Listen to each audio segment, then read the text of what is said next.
Good morning everyone. ତ ଆଜି ଆମେ କିଛି ୱାର୍ଲ୍ଡ ୱାର୍ ୱାନ୍ ର କିଛି ଏମସିକ୍ୟୁ ଉପରେ ଆମେ ଡିସ୍କସନ କରିବା। ଆଉ ବିଏଡ୍ ପାଇଁ ଯଦି ପ୍ରିପାରେସନ କରୁଥିବେ ଦେନ୍ ଏଇ ଭିଡିଓଟି ଆପଣଙ୍କ ପାଇଁ ବହୁତ ଫ୍ରୁଟଫୁଲ୍ ହବ। ଆମେ ଡେରି ନ କରିକି ଷ୍ଟାର୍ଟ କରିବା। ଫାର୍ଷ୍ଟ ଦେଇଛି କଣ ନା ଦେଇଛି World war One began in which year. ଏଇ ୱାର୍ଲ୍ଡ ୱାର୍ ୱାନ୍ ଟା କେବେ ଷ୍ଟାର୍ଟ ହେଇଛି?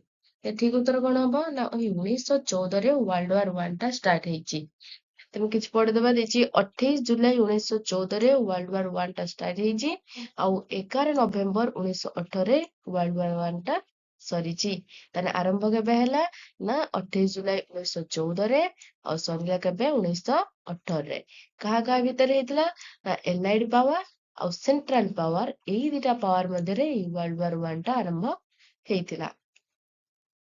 The immediate cause of World War One, ये जो ଆମର ୱାର୍ଲ୍ଡ ୱାର୍ ଟା ହେଲା ତାର କାରଣ କଣ ଥିଲା ନା ୟାର କାରଣ ହଉଛି ଯୋଉ ଆସାନିସନ ଅଫ ଆର୍କିଡ୍ୟୁକ୍ ଫ୍ରାନ୍ସ ଫର୍ଦିନାନ୍ଦ। ଆର୍କିଡ୍ୟୁକ୍ ଫ୍ରାନ୍ସ ଫର୍ଦିନାନ୍ଦ ଯୋଉ ହଉଛନ୍ତି ସିଏ ହଉଛନ୍ତି କି ଅଷ୍ଟ୍ରିଆ ରାଜାଙ୍କ ପୁତ୍ରା ଥିଲେ। ତ ତାଙ୍କୁ କୋଉଠି ନା ଏଇ ବସ୍ନିଆର ରାଜଧାନୀ ସାର୍ଜୋଭ ଠାରେ ସର୍ବିଆର ଗୋଟେ ଗୁପ୍ତଚର ସଂସ୍ଥା ଥିଲା ବ୍ଲାକ୍ ହ୍ୟାଣ୍ଡ, ତାହା ଦ୍ଵାରା ତାଙ୍କୁ କଣ କରାଗଲା ନା ହତ୍ୟା କରାଗଲା। କେବେ 28 ଜୁନ 1914 ରେ ତାଙ୍କର ହତ୍ୟା କରାଗଲା। କାହାର ଇଏ କିଏ ଥିଲେ ନା ସର୍ବିଆ ରାଜାଙ୍କ ପୁତ୍ରା, ସରି ଅଷ୍ଟ୍ରିଆ ରାଜାଙ୍କ ପୁତ୍ରା ଥିଲେ। କାହା ଦ୍ଵାରା ସେ ହେଇଥିଲେ ନା ଏଇ ସର୍ବିଆର ଗୋଟେ ଗୁପ୍ତଚର ସଂସ୍ଥା ଥିଲା, ତା ଦ୍ଵାରା ତାଙ୍କୁ ହତ୍ୟା କରାଯାଇଥିଲା। କରିଥିଲେ କିଏ ନା ଗ୍ରାଭିଲୋ ପ୍ରିନ୍ସପୋ ନାମକ ଜଣେ ଲୋକ କରିଥିଲେ। ସେଥିପାଇଁ କଣ କଲା ନା ଏଇ ୱାର୍ଲ୍ଡ ୱାର୍ ୱାନ୍ ଟା ଆରମ୍ଭ ହେଲା। ପ୍ରଥମେ କିଏ କରିଥିଲା? ଏଇ ଅଷ୍ଟ୍ରିଆ ସର୍ବିଆ ଉପରେ ଆକ୍ରମଣ କରିଥିଲା। କାହିଁକି ନା ତାଙ୍କ ପୁତ୍ର ଆର୍କିଡ୍ୟୁକ୍ ଫ୍ରାନ୍ସ ଫର୍ଦିନାନ୍ଦଙ୍କର ହତ୍ୟା କରାଯାଇଥିଲା। କୋଉଠି ହତ୍ୟା କରାଯାଇଥିଲା ନା ଏଇ ବସ୍ନିଆର ରାଜଧାନୀ ସାର୍ଜୋଭୋଠାରେ ହିଁ ତାଙ୍କର ହତ୍ୟା କରାଯାଇଥିଲା। ନେକ୍ସଟ କ୍ୱେଶ୍ଚନ କୁ ଯିବା। Which country was not a member of the central power? ଏଇ ଯୋଉ ଯୁଦ୍ଧଟା ହେଇଥିଲା କାହାର ନା ଏଲାଇଡ୍ ପାୱାର ଆଉ ସେଣ୍ଟ୍ରାଲ ପାୱାର ଭିତରେ ହେଇଛି। ଏଙ୍କ ଭିତରୁ କି ସେଣ୍ଟ୍ରାଲ ପାୱାର ଗୋଟେ ମେମ୍ବର ନଥିଲେ। ସେଣ୍ଟ୍ରାଲ ପାୱାର ମେମ୍ବର ନଥିଲେ ମାନେ କୋଉଟାରେ ଥିବେ?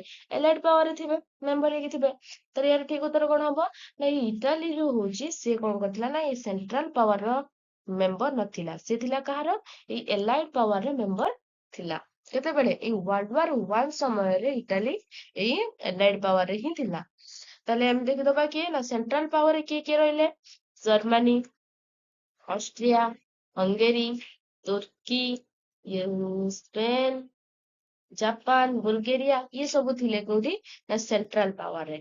ଆଉ ଏଲାଇଡ୍ ପାୱାରରେ କିଏ କିଏ ଥିଲେ ନା ଫ୍ରାନ୍ସ, ରୁଷିଆ, ଇଟାଲୀ, ୟୁଏସଏ, ଇଏ ସବୁ ଥିଲେ କୋଉଠି ନା ଇଏ ସବୁ ଏଲାଇଡ୍ ପାୱାରରେ ଥିଲେ। ନେକ୍ସଟ କ୍ୱେଶ୍ଚନ କୁ ଯିବା। The USA entered World War One in this. America world war one ରେ କେବେ ଯୋଗଦାନ ଦେଲା ବା କେବେ ସେ ଏଣ୍ଟ୍ରି କଲା?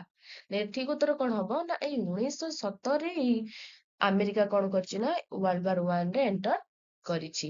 ସେମିତି ସେ ପଚାରିଛି ଇଟାଲୀ କେବେ ୱାର୍ଲ୍ଡ ୱାର୍ ୱାନ୍ ରେ ଯାଇଛି ନା 1915 ରେ ଇଟାଲୀ ୱାର୍ଲ୍ଡ ୱାର୍ ୱାନ୍ ରେ ଯୋଗଦାନ ଦେଇଛି। ଆମେରିକା 1917 ରେ ଆଉ ଇଟାଲୀ 1915 ରେ ଯୋଗଦାନ ଦେଇଛି। ନେକ୍ସଟ କ୍ୱେଶ୍ଚନ ଦବା। Which country declared war first in 1914? 1914 ରେ କୋଉ କଣ୍ଟ୍ରି ଫାଷ୍ଟ ୱାର୍ଲ୍ଡ ୱାର୍ ହେଲା ବୋଲି ବା ୱାର୍ କୁ ଡିକ୍ଲାର କରିଥିଲା? ଆମେ ସେତେବେଳେ ଡିସ୍କସନ କରିଥିଲେ ନା ଇଏ ଅଷ୍ଟ୍ରିଆ ସର୍ବିଆ ଉପରେ ଆକ୍ରମଣ କରିଥିଲା। ନା ଫାଷ୍ଟ କିଏ କରିଥିଲା? ଅଷ୍ଟ୍ରିଆ ସର୍ବିଆ ଉପରେ। କାହିଁକି ନା ଏଇ ଅଷ୍ଟ୍ରିଆ ରାଜାଙ୍କ ପୁତୁରା ଯୋଉ ଥିଲେ ଆର୍କିଡ୍ୟୁକ୍, ତାଙ୍କୁ ଏଇ ସର୍ବିଆର ଗୋଟେ ବ୍ଲାକ୍ ହ୍ୟାଣ୍ଡ ସଂସ୍ଥା ଦ୍ଵାରା ହତ୍ୟା କରାଯାଇଥିଲା। ସେଥିପାଇଁ ଅଷ୍ଟ୍ରିଆ ସର୍ବିଆ ଉପରେ ଆକ୍ରମଣ କରିଥିଲା। The US president during World War was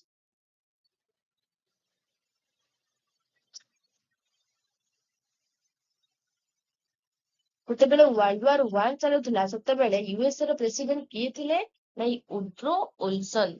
Woodrow Olson ଥିଲେ କଣ ନା ଆମେରିକାର ପ୍ରେସିଡେଣ୍ଟ ଥିଲେ ୱାର୍ଲ୍ଡ ୱାର୍ ୱାନ୍ ସମୟରେ। ଏମିତି ବୁଝି ହେଲା ନା ୟୁଏସଏ 1917 ଏଣ୍ଟ୍ରି କଲା। ଇଟାଲୀ 1915 ଏଣ୍ଟ୍ରି କଲା। ଆଉ ପ୍ରଥମେ କିଏ ଏ ଅଷ୍ଟ୍ରିଆ ସର୍ବିଆ ଉପରେ ଆକ୍ରମଣ କରିଥିଲା।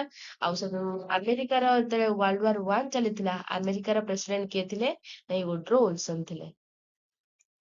ନେକ୍ସଟ କ୍ୱେଶ୍ଚନ ଦେଖିବା ଦ ଏଣ୍ଟ୍ରି ଅଫ ୟୁଏସଏ ଗେଭ୍ ଦ ଏଲାଇଜ୍ ଯୋଉ ଦିଟା ପାୱାର ହେଇଥିଲେ ଗୋଟେ ସେଣ୍ଟ୍ରାଲ ପାୱାର ଆଉ ଗୋଟେ ଏଲାଇଡ ପାୱାର ତେଣୁ ସେଥିରେ ଆମେରିକା ତ ଏଲାଇଡ ପାୱାରକୁ ଆସିଛି ତାହେଲେ ସେ କଣ ତାକୁ ସବୁ ହେଲ୍ପ କରିଛି ଏଲାଇଡ ପାୱାରକୁ ନା ଇକୋନୋମି ସପୋର୍ଟ ବି କରିଛି ଫ୍ରେଶ ଟ୍ରପ୍ସ ଆଣ୍ଡ ରିସୋର୍ସେସ ବି ଦେଇଛି ନାଭାଲ ଷ୍ଟ୍ରେନ୍ଥ ମଧ୍ୟ ଦେଇଛି ୟାର ଠିକ ଉତ୍ତର କଣ ହବ ନା ଅଲ ଦ ଏଭବ ତାହେଲେ ଯେତେବେଳେ ଆମେରିକା ଆସିଛି ସେ ଇକୋନୋମିକାଲି ବି ସପୋର୍ଟ କରୁଛି ଆଉ ରିସୋର୍ସେସ ଫ୍ରେଶ ଟ୍ରପ୍ସ ବି ଦବାର ଲାଗିଛି ଆଉ ନାଭାଲ ଷ୍ଟ୍ରେନ୍ଥ ମଧ୍ୟ ହୋଇଛି This is the World War I ended in which year?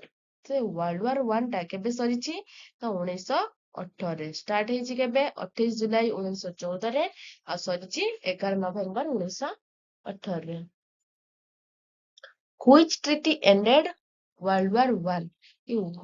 World War I ଶେଷ ସମୟରେ କୋଉ ଟ୍ରିଟି ହେଇଥିଲା ଏଇ Treaty of Versailles Treaty of Versailles କାହା ସହିତ ହେଇଥିଲା ନା ଜର୍ମାନୀ ସହିତ ହେଇଥିଲା ଏଇ ଟ୍ରିଟି ଅଫ ଭର୍ସାଲିସିଟା The Treaty of Versailles blamed which country for the war?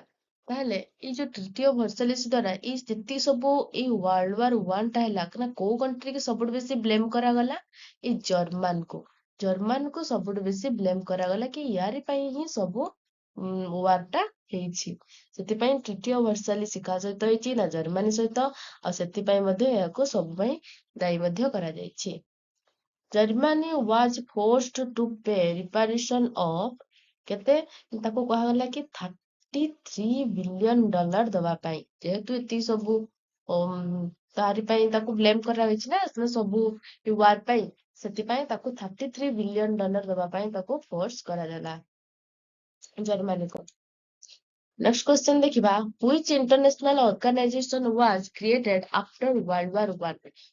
World War I ପରେ କୋଉ କଣ ହେଇଥିଲା ବା କୋଉ ଅର୍ଗାନାଇଜେସନ ଗଠନ କରାଯାଇଥିଲା ନା ଲିଗ ଅଫ ନେସନ ପାଇଁ World War I ପରେ ଅର୍ଗାନାଇଜ କରାଯାଇଥିଲା ତାହେଲେ କେବେ କରାଯାଇଥିଲା ନା 10 ଜାନୁଆରୀ 2020ରେ 10 ଜାନୁଆରୀ 2020ରେ ଲିଗ ଅଫ ନେସନ ଗଠନ କରାଯାଇଥିଲା ଏହାର ହେଡକ୍ୱାର୍ଟର କୋଉଠି ଅଛି ନା ଜେନେଭା ସୁଇଜରଲ୍ୟାଣ୍ଡ ରେ ଏଇଟା ଗୋଟେ ଇମ୍ପୋର୍ଟାଣ୍ଟ କ୍ୱେଶ୍ଚନ ମନେ ରଖିଥିବେ ନା ଏଇ World War I ପରେ କଣ ଗଠନ କରାଯାଇଥିଲା ଲିଗ ଅଫ ନେସନ ଆଉ ୟାର ହେଡକ୍ୱାର୍ଟର କୋଉଠି ଅଛି ଜେନେଭାରେ ଆଉ କେବେ ଫର୍ମେସନ ହେଇଥିଲା ନା 10 ଜାନୁଆରୀ 2020ରେ ଏଇଟା ତିଆରି ହେଇଥିଲା ଦେଇଛି approximate military death in World War I where ମାନେ କେତେ ଲୋକଙ୍କର ଏଠି ଡେଥ ହେଇଥିଲା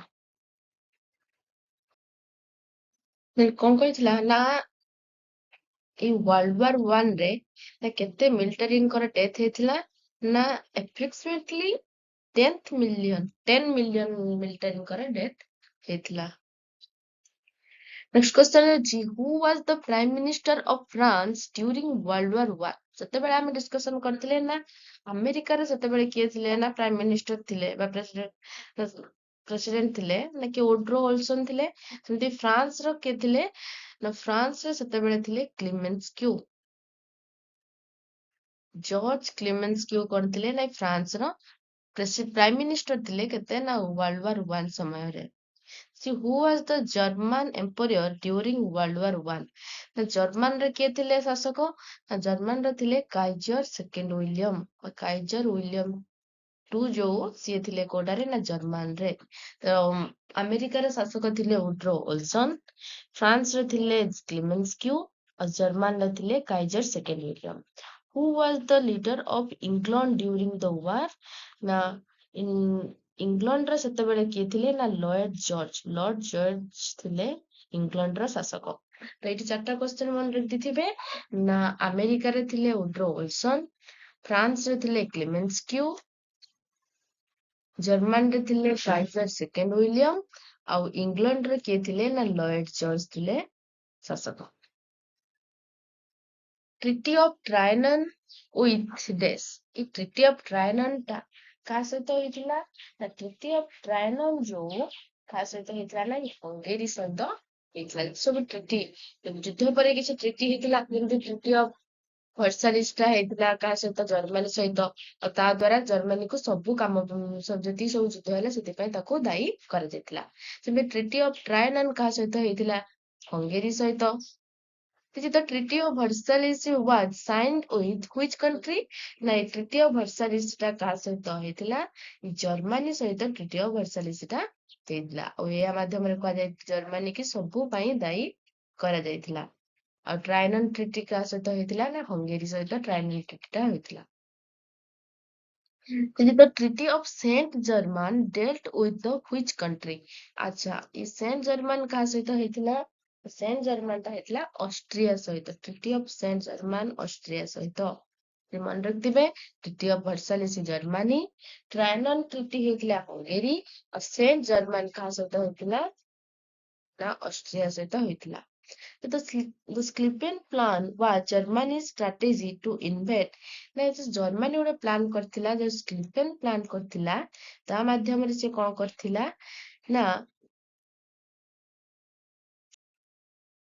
ଏଇ ସ୍କ୍ଲିପେନ୍ ପ୍ଲାନ୍ ଦ୍ଵାରା କଣ କରିଥିଲା ନା ସେ ଜର୍ମାନୀ ଫ୍ରାନ୍ସ ଉପରେ ଆଟାକ୍ କରିବ ବୋଲି ପ୍ଲାନ୍ କରିଥିଲା। କାହା ମାଧ୍ୟମରେ ଏ ବେଲଜିୟମ ବାଟେ ଯାଇକି ଫ୍ରାନ୍ସକୁ ଆଟାକ୍ କରିବ ଆଉ ସେଇଟାକୁ କଣ କୁହାଯାଏ ନା ସ୍କ୍ଲିପେନ୍ ପ୍ଲାନ୍ ବୋଲି କୁହାଯାଏ। ଜର୍ମାନୀ ଗୋଟେ ପ୍ଲାନ୍ କରିଥିଲା ଫ୍ରାନ୍ସକୁ ଆଟାକ୍ କରିବ କାହା ମାଧ୍ୟମରେ ନା ଏଇ ବେଲଜିୟମ ଦେଇକି ସେ ଯାଇକି ତା ଫ୍ରାନ୍ସ ଉପରେ ଆଟାକ୍ କରିବ। Who mainly initiated the construction of the Berlin-Baghdad railway?